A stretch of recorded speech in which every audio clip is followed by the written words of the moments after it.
आज हम जिनकी कहानी में गहरे उतर रहे हैं वो हैं कपिल शर्मा। अमृतसर की गलियों से निकलकर इंडिया के कॉमेडी किंग बनने तक का सफर। हाँ, काफी दिलचस्प सफर है। हमारे पास उनके जीवन और करियर पर एक ठीक ठाक डिटेल्ड लेख है, तो कोशिश रहेगी कि हम सबसे ज़रूरी और मज़ेदार बातें निकालें। मतलब सिर्फ ये नहीं कि वो कैसे सफल हुए, बल्कि उनकी शुरुआत कैसी थी, क्या मुश्किलें थीं और वो कौन सी चीज़ें थीं, वैल्यूज़ थीं जिन्होंने उन्हें बनाया। सही। ये सिर्फ हंसी मजाक की कहानी नहीं है, बल्कि मेहनत, टैलेंट और मुश्किलों से लड़ने की कहानी है। तो चलें शुरू करते हैं। बिल्कुल। तो कपिल का जन्म जैसे कि पता है 2 अप्रैल 1981 को अमृतसर पंजाब में हुआ। पिता पुलिस में हेड कांस्टेबल थे और शौकिया थिएटर आर्टिस्ट भी। माँ गृहिणी है। हाँ, पिता का थिएटर कनेक्शन शायद कहीं ना कहीं काम आया हो बाद में। हो सकता है, लेकिन जिंदगी आसान नहीं थी शुरू में। 1997 में पिता को कैंसर डिटेक्ट हुआ और 2004 में उनका देहांत हो गया। तब कपिल सिर्फ 23 साल के थे। हाँ। तो जाहिर है जिम्मेदारियां आ गई एकदम से। हाँ, बहुत बड़ी जिम्मेदारी। और सुनने में आता है कि घर चलाने के लिए उन्होंने कई तरह के काम किए।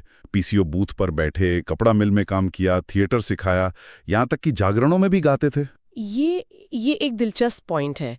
कैसे ये शुरुआती स्ट्रगल्स और अलग अलग तरह के काम, शायद इसी ने उनके ह्यूमर को शेप दिया हो।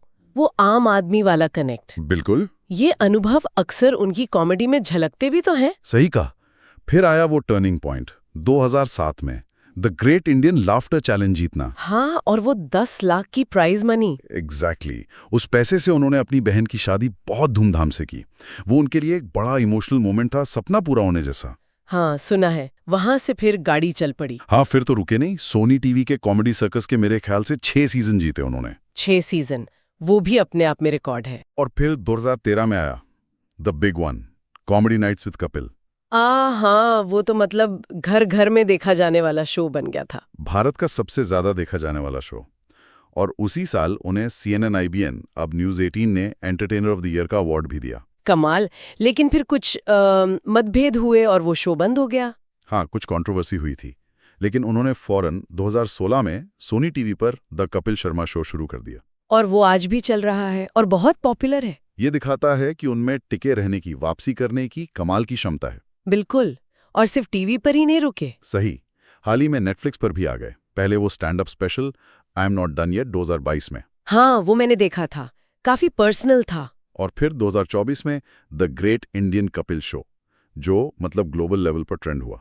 तो ये देखना काफी फैसिनेट करता है कि कैसे एक रियलिटी शो विनर से वो अपना खुद का एक पूरा एंटरटेनमेंट एम्पायर बनाने में कामयाब रहे। सही। ये सिर्फ कॉमेडी की सफलता नहीं है, बल्कि जैसे मीडिया बदल रहा है टीवी से OTT, उसके साथ खुद को ढालने की उनकी काबिलियत भी दिखाता है।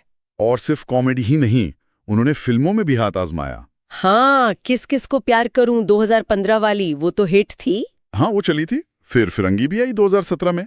और उन्होंने दी एंग्री बर्ड्स मूवी 2 के हिंदी वर्जन में रेड की आवाज भी दी। अच्छा, और गाने भी गाए हैं ना? हाँ, गुरु रंधावा के साथ अलोन गाना आया था 2023 में। तो ये जो इतनी वैरायटी है, कॉमेडी, एक्टिंग, सिंगिंग, ये उन्हें एक बहुत बड़े ऑडियंस बेस से जोड़ती है मेरे ख्याल से।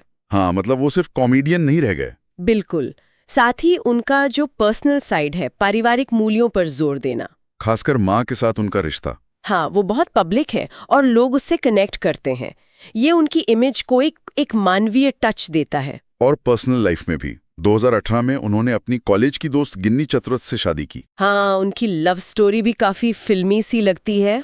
उनके 2 बच्चे हैं और अपनी हेल्थ के लेकर भी वो काफी कॉन्शियस हुए हैं, खासकर वो स्लिप डिस्क वाली प्रॉब्लम के बाद। हाँ, फिटनेस पर काफी ध्यान दिया है उन्होंने। और वो सोशल कॉजेस से भी जुड़े हैं, जैसे पीटा के साथ, पशु कल्याण के लिए और स्वच्छ भारत अभियान का भी समर्थन किया। तो एक मल्टी डायमेंशनल पर्सनालिटी दिखती है। बिल्कुल। और ये सब उनकी कमाई में भी झलकता है।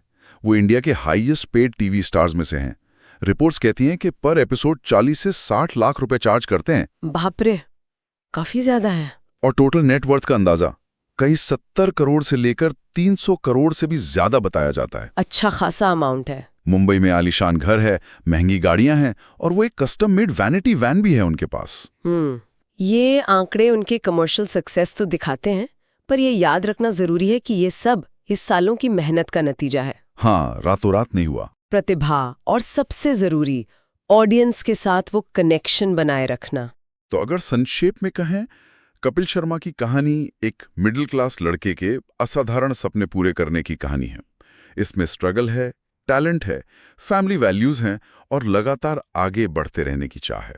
हाँ, और उनकी यात्रा ये भी दिखाती है कि कॉमेडी या ह्यूमर सिर्फ हंसाने के लिए नहीं होता, बल्कि वो लोगों को जोड़ने का, मुश्किलों से लड़ने का एक बहुत पावरफुल तरीका भी हो सकता है। तो आखिर में निचोड़ यही है कि ये सिर्फ एक कॉमेडियन की सक्सेस स्टोरी नहीं, बल्कि एक तरह से इंडियन ड्रीम की कहानी है ना? हाँ, काफी हद तक। और यहीं एक सवाल मन में आता है सोचने के लिए, क्या कपिल शर्मा का जो ये सक्सेस फॉर्मूला है, जिसमें ह्यूमर है, इमोशनल कनेक्ट है और समय के साथ रेलेवेंट बने रहना शामिल है, क्या ये आने वाले आर्टिस्ट के लिए भी उतना ही कारगर रहेगा?